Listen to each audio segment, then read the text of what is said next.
નમસ્કાર મિત્રો, સ્વાગત છે તમારું અમારી યુટ્યુબ ચેનલમાં। મિત્રો, આજની કહાની છે ભગવાનનો ન્યાય। મિત્રો, આજની કહાની ખૂબ જ સમજવા લાયક અને જ્ઞાનવર્ધક કહાની બનવાની છે, તો તમને વિનંતી છે કે આ કહાની અંત સુધી ધ્યાનથી સાંભળજો, તો જ તમને સમજાશે કે આ આજના આધુનિક સમાજના પુત્ર અને વહુઓની વિચારધારા કેવી બનતી જઈ રહી છે। એ આ કહાની દ્વારા આજના યુવા વર્ગને એક મેસેજ આપવાની કોશિશ કરી છે। તો આ કહાની તમને પસંદ આવે તો વિડીયોને લાઈક કરી અને કોમેન્ટ બોક્સમાં હર હર મહાદેવ લખવાનું ભૂલતા નહીં, અને નવા હોય તો ચેનલને સબસ્ક્રાઇબ જરૂરથી કરજો। તો ચાલો શરૂ કરીએ આજની કહાની। માં તમને કેટલી વાર કહ્યું છે કે મારી કોઈ પણ વસ્તુને હાથ નહીં લગાડતા, ચા ઢોળીને તમે મારા ડોક્યુમેન્ટ ખરાબ કરી દીધા। રમેશ પોતાની 75 વર્ષની દાદીને હાથ પકડીને તેને રૂમમાંથી ખસેડીને કહેવા લાગ્યો। ત્યારે જ રમેશની પત્ની કાજલ બોલી કે અરે, હું તો તમને કેટલી વાર કહી ચૂકી છું કે તમારે દાદીને વૃદ્ધાશ્રમમાં મૂકી દો, પરંતુ તમે તો મારી વાત સાંભળતા જ નથી। ત્યારે રમેશે કહ્યું કે કાજલ, તું તો જાણે છે કે થોડા સમય બાદ તું માં બનવાની છો, એ સમયે તારી સાર સંભાળ રાખવા માટે તો કોઈને ઘરમાં રહેવું પડશે। ત્યારે કાજલે કહ્યું કે શું આ સંભાળશે મારા બાળકને? તમને કેટલી વાર કહ્યું છે કે ઘરમાં એક કામવાળી બાઈ રાખી લ્યો, પરંતુ તમે નથી માનતા। તમારે તો તમારા પૈસા ખર્ચ કરવા જ નથી। મને ખબર છે કે હું આખો દિવસ આની સાથે કેવી રીતે વિતાવી શકું। ત્યારે રમેશે કહ્યું, હું સમજુ છું, પરંતુ તું જરાક વિચાર તો કર કે દાદી ઘરનું કેટલું બધું કામ કરી આપે છે। આ સાંભળીને કાજલ બોલવા લાગી કે હા, ઘરનું બધું જ કામ તો તમારી દાદી જ કરે છે। હું તો અહીં બેઠી બેઠી મોજ કરું છું, હું ક્યાં કઈ કામ કરું છું। ત્યારે રમેશ કાજલના ખભા પર હાથ રાખીને તેને સમજાવવા લાગ્યો કે અરે નહીં કાજલ, મારો એવો મતલબ નહોતો। પરંતુ રમેશ હજુ કઈ બોલે એ પહેલા જ કાજલે રમેશનો હાથ એક ઝટકો મારીને પાછળ કરી દીધો અને બોલવા લાગી, હા બસ કરો, હવે તમારી ઓફિસે જાવ। આમ પણ ઘરમાં ખાવાવાળા વધી ગયા છે અને કામ કરવાવાળા ઓછા છે। એટલે રમેશે કહ્યું, સારું, હવે હું જાઉં છું, તું તારું ધ્યાન રાખજે। આટલું કહીને રમેશ હસીને ઓફિસે જવા નીકળી ગયો। આ બાજુ તેમના દાદીમાની આંખોમાંથી આંસુની નદી વહેવા લાગી, પરંતુ દાદીમા બિચારા શું કરી શકે? તે તો રોજ રોજ મરી મરીને જીવન જીવવા માટે મજબૂર હતા। તેમની સાથે તો રોજ આવો જ વ્યવહાર કરવામાં આવતો હતો, અને રમેશ ઓફિસે જાય ત્યારબાદ કાજલ તેમની સાથે એટલી ક્રૂરતાથી વ્યવહાર કરતી હતી કે દાદીમા સાથે તેમનો જન્મો જન્મોનું વેર હોય અને એનો બદલો લઈ રહી હોય। હજુ રમેશ ઘરેથી નીકળ્યો જ હતો ત્યાં તો કાજલે બૂમ પાડી કે એ દાદી, આજે ખાવાનું કેમ નથી બનાવ્યું? દાદીમાએ કહ્યું, હા વહુ, હમણાં જ બનાવું છું। લાકડીના સહારે ખૂબ જ મુશ્કેલીથી પોતાના રૂમમાંથી બહાર નીકળીને રસોડામાં આવ્યા। આ વૃદ્ધાવસ્થામાં તેમનાથી સરખી રીતે ચાલી પણ નહોતું શકાતું, પરંતુ તે હંમેશા તેમનાથી થાય એટલું જ કામ કરતા રહેતા, જેનાથી તેના પુત્રની વહુ ખુશ રહે। પરંતુ આ વહુ ક્યાં ખુશ થવાની હતી? ખાવાનું બન્યું છે કે નહીં? અચાનક કાજલનો આવો જોરદાર અવાજ સાંભળીને દાદીમા ધ્રુજવા લાગ્યા અને કહ્યું, હા, હું હમણાં જ ચલાવું છું। આટલું કહીને દાદીમા રસોડામાંથી જમવાનું લાવ્યા, અને જ્યારે કાજલે ખાવાની પ્લેટ પર નજર કરી એટલે તે જોરથી બોલી, આ કેવું ખાવાનું છે? મને તો એવું લાગે છે કે તમે જાણી જોઈને આવું સ્વાદ વગરનું જમવાનું બનાવી રહ્યા છો, એટલે કોઈ તમને રસોઈ બનાવવાનું ન કહે। ત્યારે દાદીએ કહ્યું કે વહુ, આવું જમવાનું તારા સ્વાસ્થ્ય માટે સારું છે। દાદીની વાત સાંભળીને કાજલે કહ્યું કે ના, મારાથી તો આવું જમવાનું નહીં જમી શકાય। આ ભોજન તમે જ લઈ જાવ, હવે મને ભૂખ નથી લાગી। અને હા, એક વાત કાન ખોલીને સાંભળી લો, થોડી વાર પછી મારી સહેલીઓ આપણા ઘરે આવવાની છે, એટલે તેમની સામે કોઈ એવું નાટક ન કરતા, અને અડધા કલાકની અંદર તેમના માટે પકોડા તૈયાર થઈ જવા જોઈએ। હજુ થોડો સમય વીત્યો હતો ત્યાં તો દરવાજાનો બેલ વાગ્યો અને કાજલની ઘણી બધી સહેલીઓ ઘરની અંદર આવી એટલે કાજલે દાદીને કહ્યું કે અરે તમે શું કરો છો? તમને દેખાતું નથી કે ઘરમાં મહેમાન આવ્યા છે, એટલે જલ્દીથી ચા પાણી લઈને આવો. આ જોઈને કાજલની સહેલી બોલી, અરે યાર, આજકાલના નોકરો પણ આપણને જરાય એની સાથે પ્રેમથી વાત કરીએ તો પણ આપણા માથા પર બેસી જાય છે. થોડી વારમાં દાદીમાં પાણી લઈને બહાર આવ્યા, પરંતુ અચાનક એમનો પગ લપસી પડ્યો અને તેમના હાથમાંથી પાણીની ટ્રે છૂટીને નીચે પડી ગઈ. દાદીમાએ ખુદને તો જેમ તેમ કરીને સંભાળી લીધી, પરંતુ ટ્રેમાં રાખેલા બધા જ ગ્લાસ તૂટી ગયા. આ જોઈને કાજલ ચિલ્લાઈને કહેવા લાગી કે અરે આ શું કર્યું? તમને ખબર નથી કે આ કેટલા મોંઘા ગ્લાસ હતા? હવે ઊભા ઊભા મારું મોઢું શું જોવો છો? આને જલ્દીથી સાફ કરો અને ચા સાથે પકોડા લઈને આવો. કાજલ એક પછી એક વ્યંજનની ફરમાઈશ કરતી હતી અને બિચારી દાદીમાની હાલત કામ કરી કરીને ખરાબ થઈ રહી હતી. સાંજ થતા જ કાજલ તેની સહેલીઓને કહેવા લાગી કે હવે રમેશનો આવવાનો સમય થઈ ગયો છે, તમે બધા ઘરે જાઓ. ઠીક છે યાર, પછી મળીશું, એવું કહીને બધી સહેલીઓ ઘરેથી જતી રહી. ત્યારે જ કાજલના મગજમાં એક નવી ચાલ જન્મ લઈ રહી હતી. એટલે તે જલ્દીથી દાદીમાની પાસે ગઈ અને કહેવા લાગી કે દાદીમા, આજે મારા લીધે તમારે થોડું વધારે કામ કરવું પડ્યું છે, એટલે હવે તમે જાઓ અને તમારા રૂમમાં આરામ કરો. ત્યારે દાદી કહેવા લાગી કે રમેશના આવવાનો ટાઈમ થઈ ગયો છે અને એમના માટે પણ ખાવાનું બનાવવું પડશે ને. એટલે કાજલે સહાનુભૂતિ દર્શાવવાનું નાટક કરીને કહ્યું, અત્યારે તમારે પણ આરામની જરૂર છે. આવું કહીને દાદીનો હાથ પકડીને તેમના રૂમ તરફ લઈ ગઈ, પરંતુ દાદીમાં આરામ નહોતા કરી શકતા.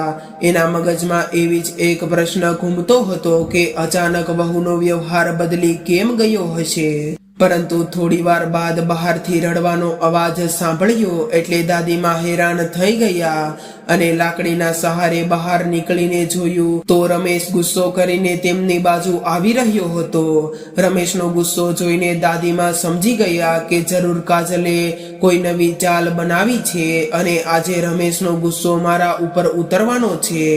આવું વિચારીને જ્યારે દાદીમાં પાછા વળવા લાગ્યા ત્યારે રમેશ બોલ્યો કે દાદીમાં, તમે આ શું કર્યું? તમને ખબર છે કે નહીં કાજલમાં બનવાની છે? તો પણ તમે કાજલનું નહીં પરંતુ મારા આવવાવાળા બાળક વિશે તો થોડું વિચાર્યું હોત. રમેશની વાત સાંભળીને ડરતા ડરતા દાદીએ કહ્યું, પરંતુ શું થયું બેટા? એટલે રમેશે કહ્યું, તમે તો એવી રીતે પૂછી રહ્યા છો કે જેવી રીતે તમને કંઈ ખબર જ ન હોય.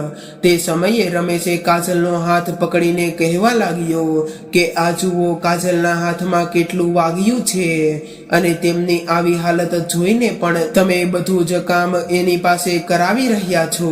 દાદીમાં આ જોઈને હેરાન થઈ હતી કે કાજલના હાથમાં પટ્ટી બાંધેલી હતી અને આંખોમાંથી આંસુ વહી રહ્યા હતા અને મનમાં ને મનમાં કાજલ એવું વિચારી રહી હતી કે આ વૃદ્ધાને તો વૃદ્ધાશ્રમમાં મોકલી દઉં, ત્યાં સુધી હું ચેનથી બેસવાની નથી. ત્યારે જ દાદીએ કહ્યું, માફ કરજે દીકરા, વૃદ્ધાવસ્થાના લીધે મને ઊભું થવામાં પણ મુશ્કેલી થઈ રહી હતી, એટલે થોડો સમય આરામ કરવા માટે ગઈ હતી. ત્યારે કાજલ બોલી, અરે વાહ, તમે તો આરામ કરવા ગયા હતા, તમારો જીવ નહોતો નીકળી ગયો, પરંતુ હવે યાદ રાખજો, હવે બીજી વાર તમે આવી ભૂલ ન કરતા તો મારાથી ખરાબ બીજું કોઈ નહીં હોય. આટલું કહીને રમેશ અને કાજલ ત્યાંથી પોતાના રૂમમાં જતા રહ્યા અને જ્યારે કાજલ રૂમની અંદર આવી એટલે રમેશ તેને કહેવા લાગ્યો કે તું તો સમજદાર છો ને, તો પછી તું આવડી મોટી ભૂલ કેવી રીતે કરી શકે છે?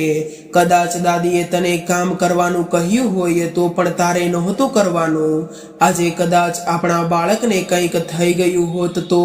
રમેશની વાત સાંભળીને કાજલ કહેવા લાગી, અરે એમાં શું થઈ જવાનું હતું? દાદીમાં વૃદ્ધ છે અને આપણે એની વાત માનવી જોઈએ. ત્યારે જ રમેશ તેને પ્રેમ કરીને કહેવા લાગ્યો કે એટલા માટે તું મને ખૂબ જ સારી લાગે છે અને હવે દાદીમાં બીજી વાર તને કોઈ કામ સિંધે તો એ તારે કામ કરવાની કોઈ જરૂર નથી, હું ઘરે આવીને કરી લઈશ.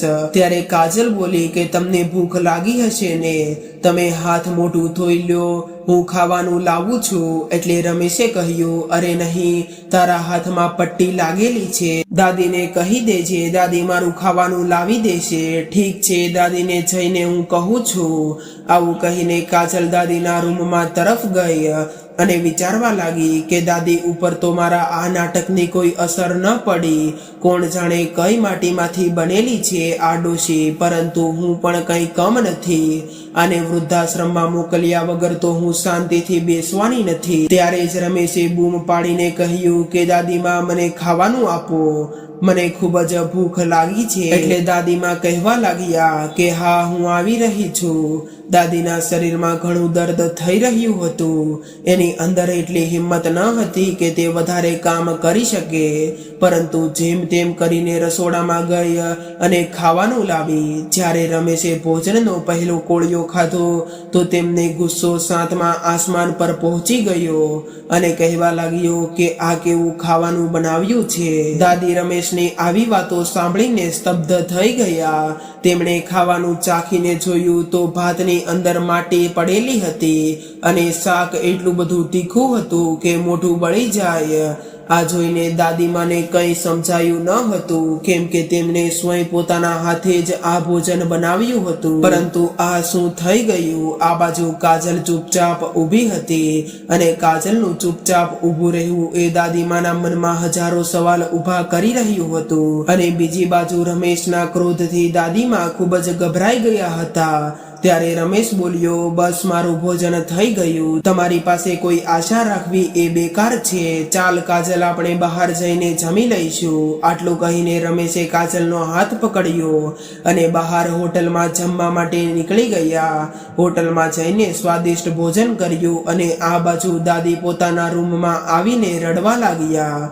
કાજલ અને રમેશને જ્યારે પેટ પૂજા થઈ ગઈ અને જ્યારે તેઓ ઘરે આવવા નીકળવા લાગ્યા ત્યારે જ રમેશે કહ્યું, અરે સાંભળ, હું વિચારી રહ્યો છું કે ઘરે તો ખાવાનું બન્યું નથી, એટલે દાદી માટે આપણે કંઈક લેતા જઈએ. ત્યારે કાજલે કહ્યું કે તમે શું પાગલ થઈ ગયા છો? દાદી શું આવું ખાવાનું ખાશે? તેમની ઉંમર થઈ ગઈ છે અને તેલ મસાલા વાળું ખાવાનું ખાશે તો તેમની તબિયત ખરાબ થઈ જશે. એટલે રમેશે કહ્યું, પરંતુ કાજલ, દાદીને પણ ભૂખ લાગી હશે. તો કાજલ બોલી, અરે ઘરમાં કંઈક બનાવીને ખાઈ લેશે, તમે એની ચિંતા ન કરો. કાજલની વાત સાંભળીને રમેશ બોલ્યો, તો સારું, હવે ચાલો ઘરે. ઘરે આવીને રમેશે દરવાજાની ઘંટડી વગાડી, પરંતુ દરવાજો ન ખુલ્યો. એમણે બીજી વાર ઘંટડી વગાડી પણ દરવાજો ન ખુલ્યો. ત્યારે કાજલે કહ્યું કે અરે, આપણે આવવામાં થોડું મોડું થઈ ગયું છે ને, એટલા માટે દાદી સૂઈ ગયા હશે. તો તમે બીજી ચાવીથી દરવાજો ખોલો, મને ખૂબ જ ઊંઘ આવે છે. એટલે રમેશે બીજી ચાવી કાઢીને દરવાજો ખોલીને બંને અંદર આવ્યા અને રૂમમાં સૂવા માટે જવા લાગ્યા. થોડી વાર બાદ જ્યારે દાદીમાં ઉઠી ગયા એટલે તેઓ પોતાના રૂમમાંથી બહાર આવ્યા અને રમેશ અને કાજલ હજુ ઘરે નથી આવ્યા આવું વિચારીને તે તેમના રૂમ તરફ આગળ વધ્યા અને ત્યાં પહોંચ્યા બાદ તેમને ખબર પડી કે બંને તો ઘરે આવી ગયા છે. એટલે દાદીમાના મનને શાંતિ થઈ અને તેઓ પાછા પોતાના રૂમ તરફ આવતા રહ્યા. પરંતુ તેને ખૂબ જ ભૂખ લાગી હતી એટલે વિચારવા લાગ્યા કે જ્યારે રમેશ નાનો હતો અને ખાધા વગરનો સૂઈ જતો ત્યારે તો હું એને એવું કહીને ખાવા માટે મનાવી લેતી હતી કે ભૂખ્યા પેટે સૂવાવાળાને બળ નથી મળતું, પરંતુ ક્યારેય એને ખાધા વગરનો સૂવા નથી દીધો. અને આજે હું ખાવાનું ખાવ કે ન ખાવ આ મને કોઈ પૂછતું પણ નથી. આ ઘરમાં કોઈને મારી પરવા નથી. આવું વિચારીને દાદીમાની આંખમાં આંસુ આવી ગયા અને તે પોતાના રૂમમાં આવીને સૂવાની કોશિશ કરવા લાગી, પરંતુ ભૂખના લીધે તેમને ઊંઘ નહોતી આવતી. થોડી વાર બાદ પક્ષીઓનો અવાજ સંભળાયો એટલે કાજલ પોતાના રૂમમાંથી બહાર નીકળી, પરંતુ દાદીમાં તેને ક્યાંય દેખાતા ન હતા. એટલે તેમણે રસોડામાં જઈને જોયું તો દાદી ત્યાં પણ ન હતા. અને ત્યારબાદ તેમણે દાદીના રૂમમાં જઈને જોયું તો દાદી હજુ સૂઈ રહ્યા રહ્યા હતા। આ જોઈને કાજલને તો જાણે એક બીજો મોકો મળી ગયો હતો, એટલે તે તરત જ ચારે બાજુએ કચરો ફેંકવા લાગી અને સાવરણી લઈને રમેશના આવવાની રાહ જોવા લાગી। જ્યારે એને ખબર પડી કે રમેશ હવે ઉઠી ગયો છે અને બહાર આવી રહ્યો છે, એટલે તરત જ તેણે સાવરણી લઈને વાળવાનું શરૂ કરી દીધું, પરંતુ ઊંઘના કારણે રમેશનું ધ્યાન તેની તરફ ન ગયું। એ જ સમયે કાજલે કણસવાનું શરૂ કર્યું અને કહેવા લાગી કે હે ભગવાન, મારી કમર તો તૂટી ગઈ છે, ખૂબ જ દર્દ થઈ રહ્યું છે। ત્યારે રમેશનું ધ્યાન કાજલ તરફ ગયું અને તે પૂછવા લાગ્યો કે તું શા માટે ઝાડુ લગાવી રહી છે? દાદી ક્યાં છે? એટલે કાજલે કહ્યું કે રમેશ, તમે દાદીને કંઈ નથી કહેતા તો તેઓ રૂમમાં સૂઈ રહ્યા છે અને આમ પણ હું તો આ ઘરની નોકરાણી છું, એટલે આ બધું કામ મારે જ કરવું પડશે। ત્યારે રમેશે ગુસ્સો કરીને દાદીને ઉઠાડ્યા અને આ બાજુ કાજલને પેટમાં દર્દ થવા લાગ્યું, એટલે દાદી અને રમેશ દોડતા દોડતા કાજલ પાસે આવ્યા અને દાદીએ જોયું એટલે દાદીને સમજાઈ ગયું કે કાજલને પ્રસ્તુતિનો સમય આવી ગયો છે। એટલે દાદીએ રમેશને કહ્યું કે રમેશ બેટા, તું જલ્દીથી ગાડી બહાર કાઢ, આપણે કાજલને હોસ્પિટલે લઈ જવી પડશે, તેની પ્રસ્તુતિનો સમય આવી ગયો છે। થોડી વારમાં ત્રણેય હોસ્પિટલે પહોંચી ગયા। હવે દાદીમાં ભગવાનને પ્રાર્થના કરવા લાગી કે હે ભગવાન, આજે મને મારા રમેશના બાળકનું મોઢું બતાવી દો, બસ બધું કુશળ મંગળ થઈ જાય। આવી રીતે દાદી ભગવાનને પ્રાર્થના કરી રહી હતી। થોડી વાર બાદમાં ડોક્ટર પણ બહાર આવ્યા, એટલે રમેશ ગભરાઈને ઊભો થયો। મુબારક છે રમેશભાઈ, તમારા ઘરે દીકરાનો જન્મ થયો છે। તે સાંભળીને દાદી ખૂબ જ રાજી થઈ ગયા। થોડી વાર બાદ કાજલ અને બાળકને બહાર લઈને આવ્યા, ત્યારે દાદી અને રમેશના બાળકને જોઈને ખૂબ જ રાજી થયા।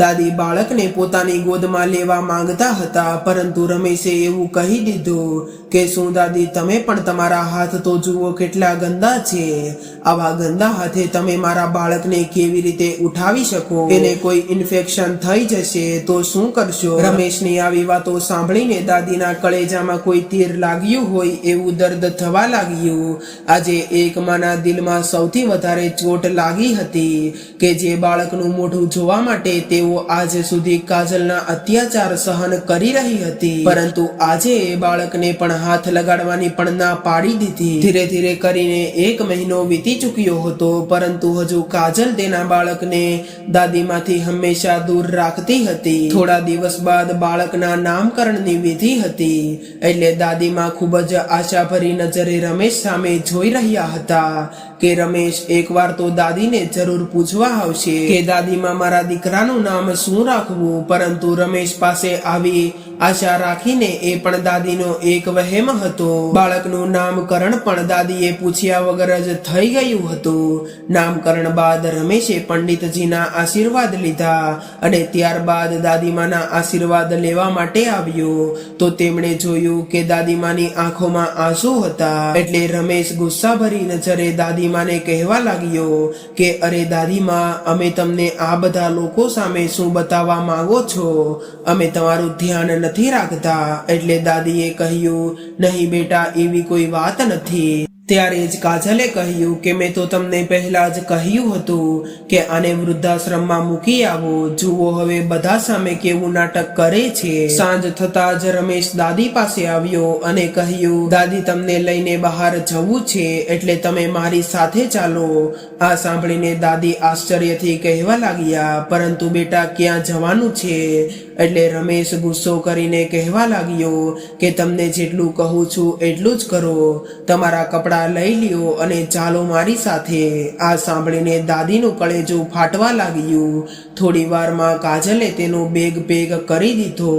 હવે દાદીમાં સમજી ગયા હતા કે રમેશ અને કાજલના મનમાં શું ચાલી રહ્યું છે, એટલે દાદીમાં કોઈ સવાલ જવાબ કર્યા વગર જ ચૂપચાપ બહાર ઉભેલી ગાડીમાં બેસી ગયા અને ભગવાનને પ્રાર્થના કરી રહ્યા હતા કે આજે મારે જેવા દિવસો જોવા પડી રહ્યા છે, ભગવાન આવા દિવસો મારા બાળકોને ન બતાવતા। હવે દાદી અને રમેશ વૃદ્ધાશ્રમ પહોંચી ગયા।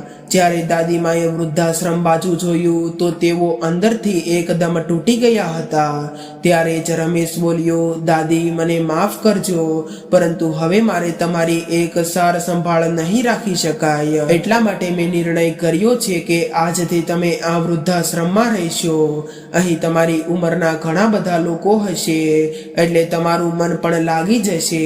આટલું કહીને રમેશ દાદીને પગે લાગ્યો અને વૃદ્ધાશ્રમમાં છોડી દીધા.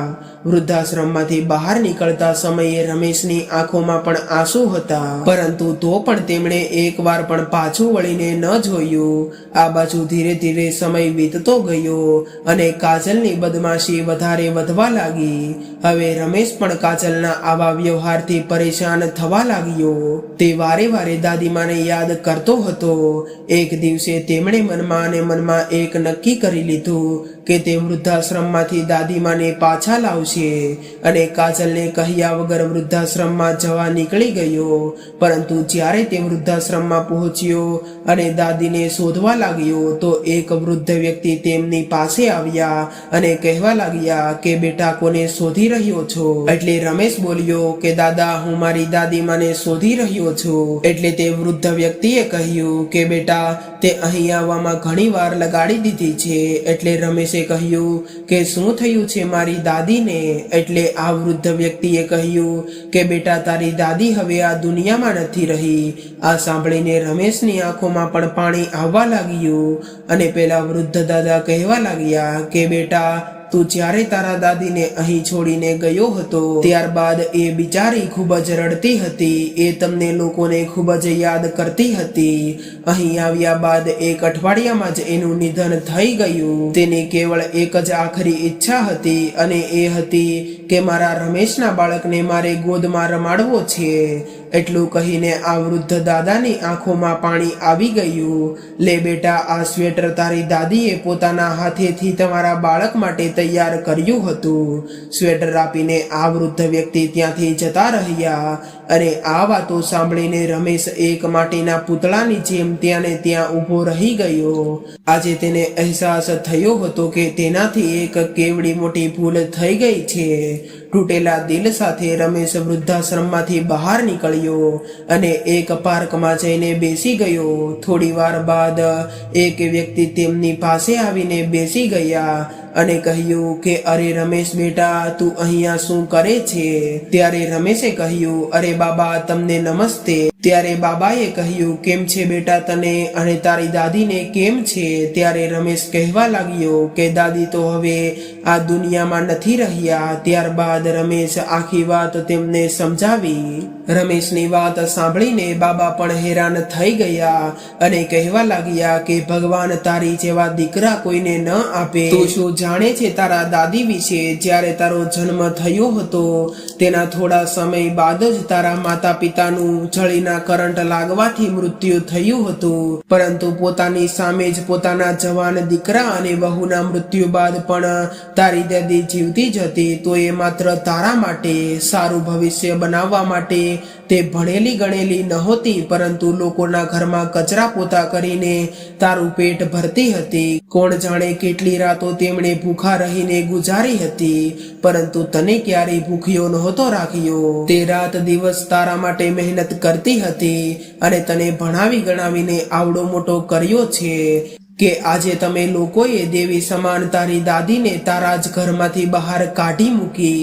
અને દીકરા તું શું જાણે છે કે તારી દાદી તો એક દેવી હતી. તે પોતાના જીવ કરતા પણ વધારે તને પ્રેમ કરતી હતી. તે તો સારો બદલો આપ્યો છે એક માની મમતાનો. આટલું કહીને આ બાબા પણ રડવા લાગ્યા અને ઉઠીને ત્યાંથી જતા રહ્યા. બાબાની આવી વાતો સાંભળીને રમેશનું હૃદય જાણે એકદમ થંભી ગયું હોય એવી રીતે સ્થિર થઈ ગયો અને મનમાં પ્રાર્થના કરવા લાગ્યો કે દાદી મને માફ કરી દો. એકવાર મારા માથા પર હાથ ફેરવી દો. પાછા આવો દાદી દાદી કરીને જોર જોરથી રડવા લાગ્યો. આજે રમેશને પોતાની ભૂલનો અહેસાસ થઈ ચૂક્યો હતો, પરંતુ હવે તો ખૂબ જ મોડું થઈ ગયું હતું. તે પોતાના જીવનનું સૌથી મોટું પાપ કરી ચૂક્યો હતો, જેનું પશ્ચાતાપ કદાચ ક્યારેય નહોતું થઈ શકે એમ.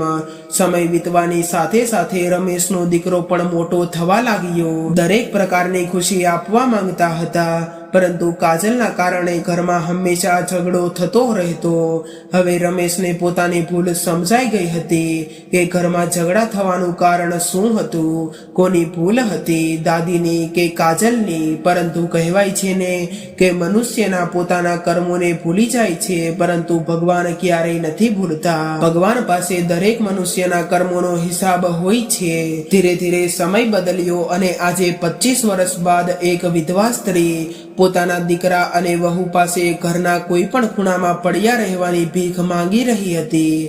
પરંતુ તેના દીકરા અને વહુએ તેમનો સામાન બહાર ફેંકીને એક ઘરમાં બહાર કાઢી મૂકી હતી. અને આ વિધવા સ્ત્રી બીજી કોઈ નહીં પરંતુ રમેશની પત્ની કાજલ હતી. તેના પતિ રમેશનું 2 વર્ષ પહેલા મૃત્યુ થયું હતું અને કાજલને હવે સમજાઈ ગયું હતું કે આજે હું એ જગ્યાએ જ ઊભી છું કે જ્યાં કાલે રમેશના દાદીમાં ઊભા હતા. આજે તેને અહેસાસ થઈ ગયો હતો કે તેમણે કરેલા કર્મોનું ફળ જ તેને ભોગવી રહી છે. હવે આકાશ તરફ મોં કરીને કાજલ ચિલ્લાવા લાગી અને માફી માંગવા લાગી કે દાદીમાં મને માફ કરી દો, દાદીમાં મને માફ કરી દો. પરંતુ તેનો ખુદનો અવાજ જ ગુંજીને પાછો તેના કાન સુધી આવતો હતો અને તેને સંભળાતું હતું કે જેવું કરશો તેવું જ ભોગવશો. તો મિત્રો, આજની કહાની તમને કેવી લાગી કોમેન્ટ બોક્સમાં જરૂર જણાવજો. અને પસંદ આવી હોય તો વિડીયોને લાઈક, શેર અને નવા મહેમાન આવ્યા હોય તો ચેનલને સબસ્ક્રાઇબ જરૂરથી કરજો. જય શ્રી કૃષ્ણ.